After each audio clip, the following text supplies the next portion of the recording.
On today's Locked On Thunder podcast, we're going to talk about the Oklahoma City Thunder seeing Jalen Williams get named Rookie of the Month. SGA is a Player of the Month nominee, plus your mailbag questions. You are Locked On Thunder, your daily Oklahoma City Thunder podcast. Part of the Locked On Podcast Network, your team every day.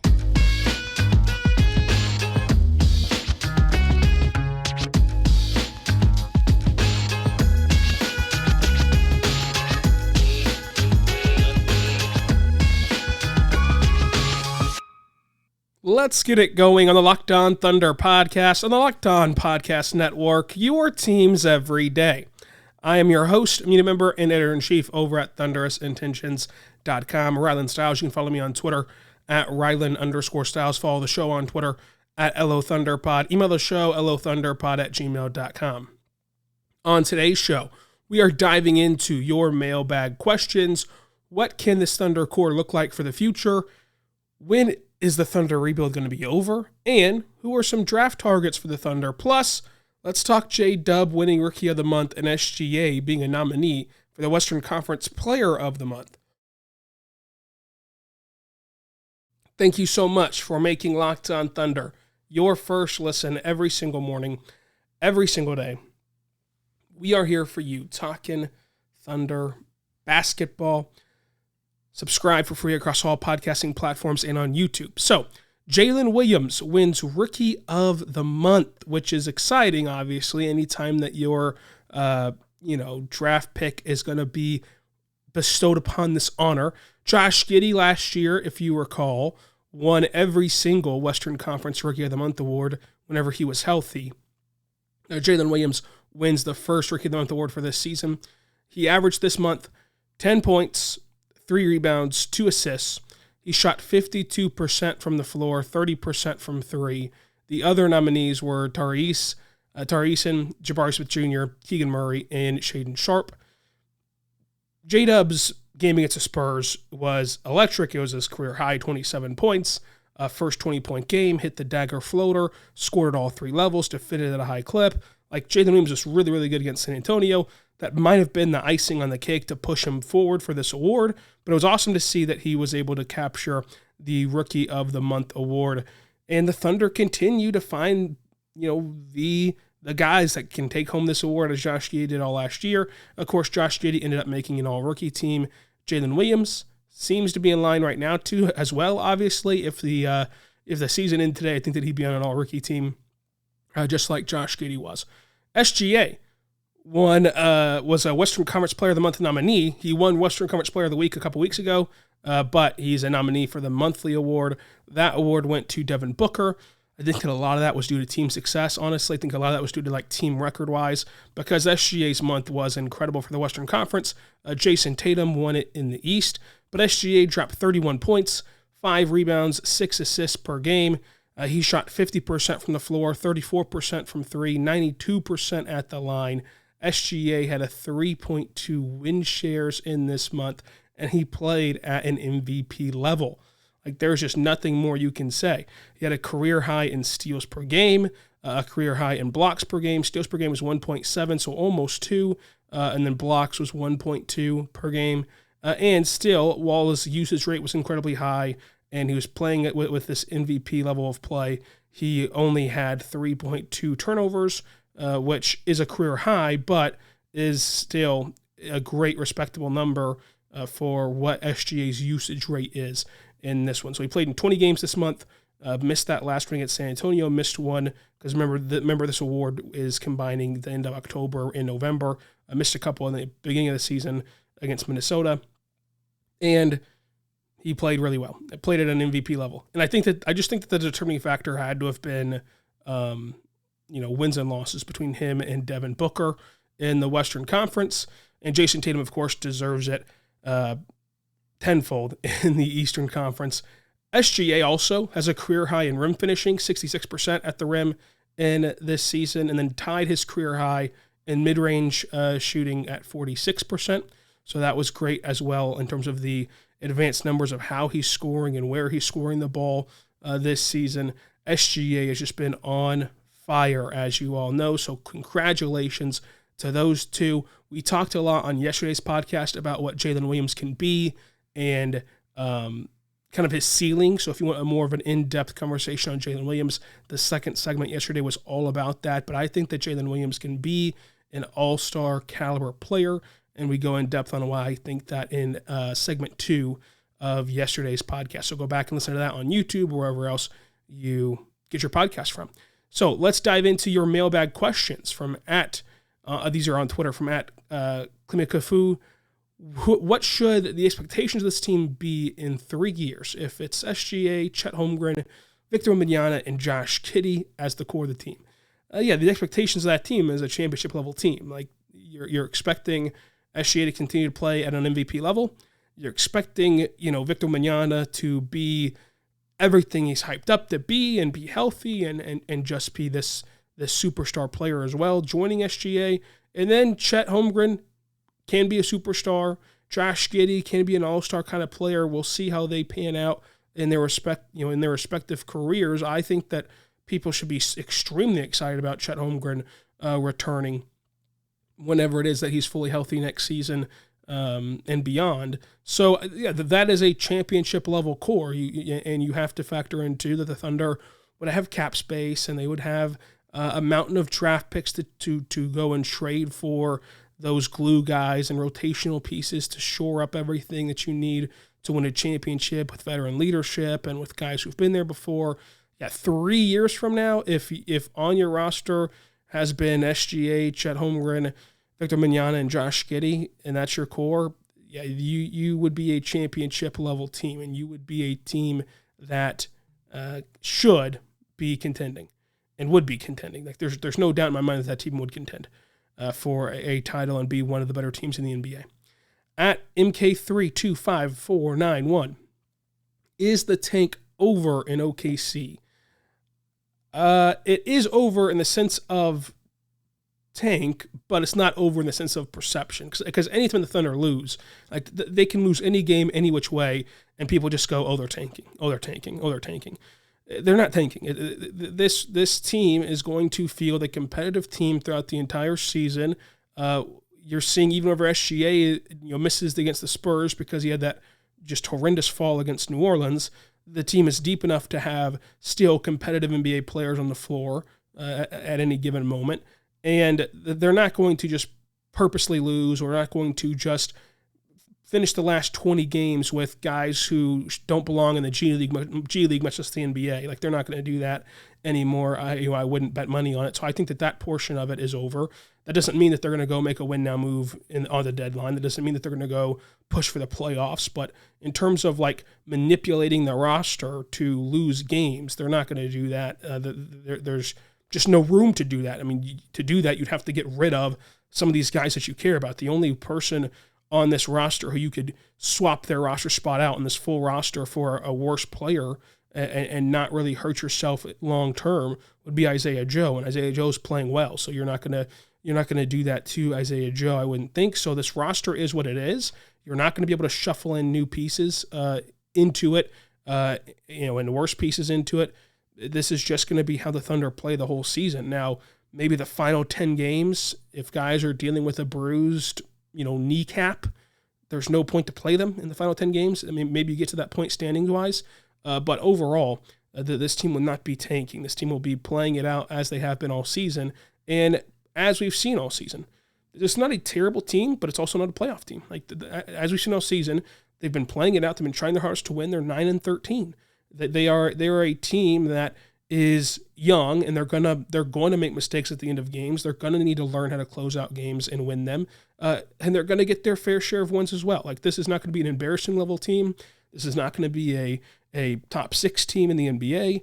This is not going to be a tanking team. Like, this is just going to be a team, like a team that is young, and you can see the pieces, you can see the development, and you can see kind of the vision of what they're putting together. But yes, I think that the tank part is over, although it won't feel that way because every loss is just going to have an abundance of tank gifts attached to them. And that's kind of how this thing will roll from now on. We'll get into more of your questions coming up. But first, I want to tell you right now that this show is brought to you by BetOnline. BetOnline has the latest odds and news and scores. That way you can go bet on anything that you want to, from the World Cup to football, both pro and amateur, to basketball, both pro and amateur, golf, hockey, martial arts, soccer, tennis, you name it, everything esports related even, they have it there for you. But let's focus on basketball. Let's go to the NBA, and you can bet on today's action, which the Thunder don't play today, but you can bet on the Bulls and the Warriors. The Warriors are 7.5-point favorites at home. The line for tomorrow's Thunder game is not out yet, because I think that that's, of course, tied to SGA's injury report not being out yet.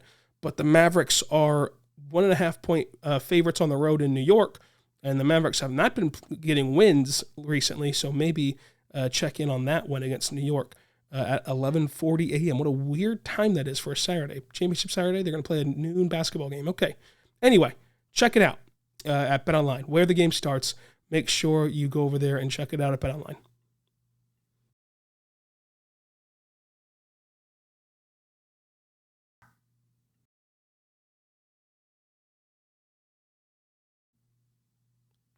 We are back on the Locked On Thunder podcast, on the Locked On Podcast Network, your teams every day. I am your host, Rylan Stiles. You can follow me on Twitter at Rylan_Stiles. Follow the show on Twitter at LOThunderPod.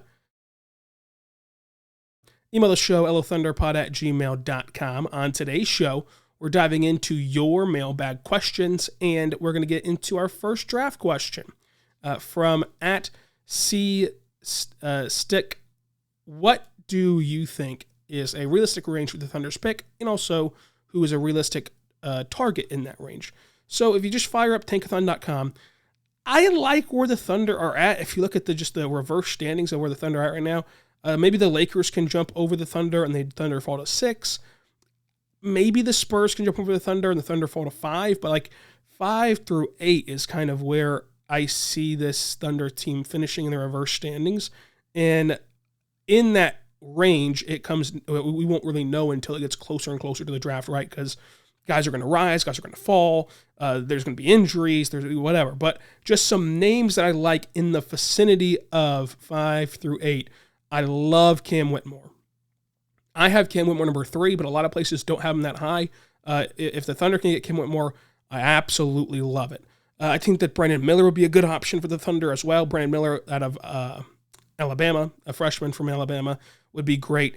And then Anthony Black would be awesome. I'm not sure where he would go in terms of the 5 through 8 range. I think that he'd be closer to like 6 or 7. But I like Anthony Black a ton for me personally. But Anthony Black, Cam Whitmore, Grady Dick is another name that I think is perfect for OKC. Let's see where his stock can get up to, though. Can it get that high? I still have him right now, closer to 12, 13, 14 for Grady Dick. But for me personally, I think that he's a great fit for Oklahoma City.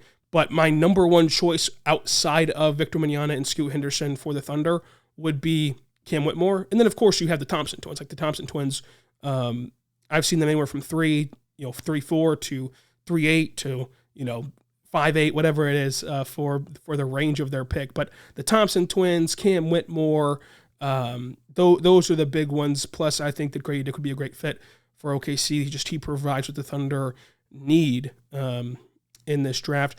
And there's always an option where the Thunder could be able to trade back into the first round and get an additional pick, as they did last year. Like, I think that we forget that last year the Thunder just manufactured the 11th overall pick for Ousmane Dieng. Like they did not trade 12. They didn't trade their later first round pick for it. They just traded 3 future first round picks and got the 11th pick from the Knicks and was able to get Ousmane Dieng. And so maybe they can do that similar thing in this draft and pull off another selection somewhere down the road. But those are some of the names that I'm interested in the draft. Let me know who you like in the draft in the comment section down below on YouTube and also on Twitter at Rylan_Stiles. At Bereavement Life, who would be better with the Thunder, Scoot or Victor Wembanyama? Well, I think that the Thunder, of course, would take either one of them because either one of them is going to be a superstar and all-star player. To me, for the Thunder specifically, you shouldn't worry about the misfit because they're both going to be misfits, right? Like you should just, like, this is one where if the Thunder get the first overall pick, you purely look at who do you have a better grade on? who do you think is a better player? You go around the room of scouts in Oklahoma City, you go around Sam Presti and his trusted people, and you ask everyone who you think is the best player, who do you think will be the best player, and then you draft them. Because either one of them, Scoot or Victor, they're going to have to work into a scenario that will be presumably awkward at first. It's not saying it can't work, but it'll just be awkward at first. Like, it'll be awkward for Victor and Chet to play together at first. Not to mention mixing in Poku who's now become a really good rotational piece for you and who's going to need NBA minutes next year. So you're going to have to work through Poku, Chet, and Victor next year, or you're going to have to work through SGA, Scoot, and Josh Giddey and Trey Mann next year as well, and J-Dub, wherever you want to slot him in at, because he's played everywhere from the 1 to the 4 for the Thunder this year. So, it's going to be awkward.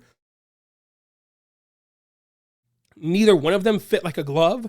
Therefore, the pressure's off of you, right? The pressure's off of you to go the fit route. It's on you to go the best player route.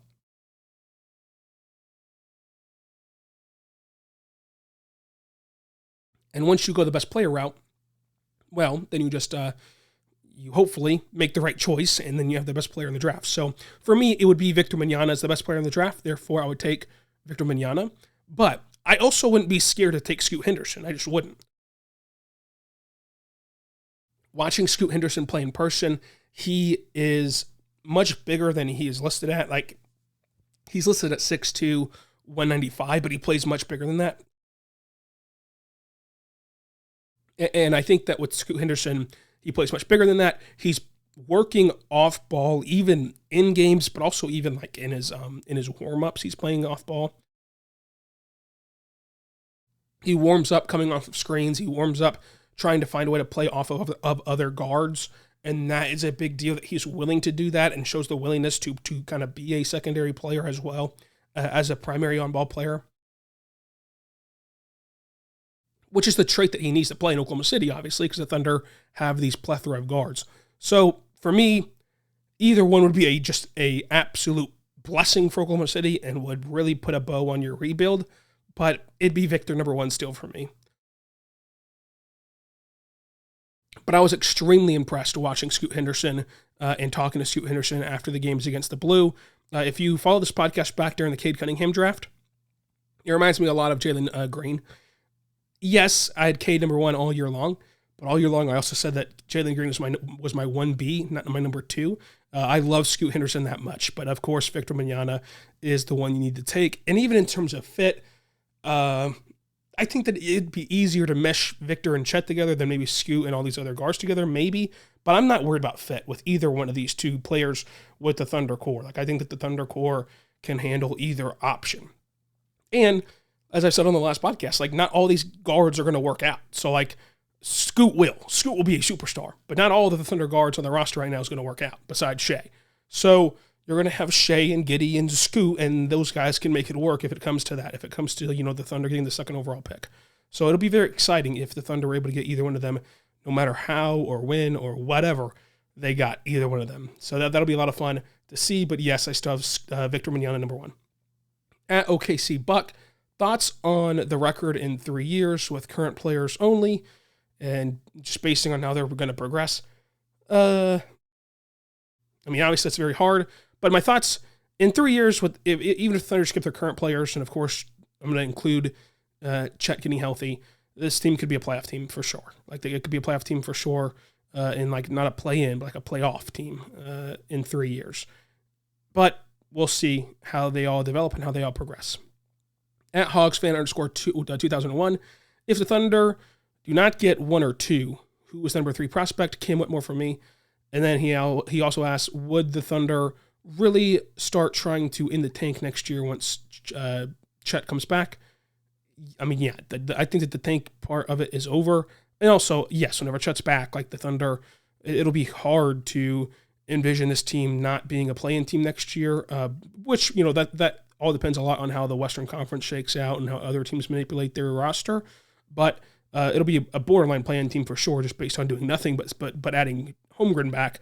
Not to mention if you make any sort of trades or anything that you do in that capacity. So yeah, the tank would be over next year for sure for me.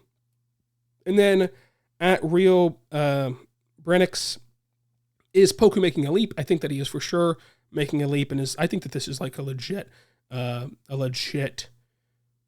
sample size from him to be considered a actual rotational piece and to be considered an actual NBA player for the length of time now, where he's like a rotational piece for the Thunder.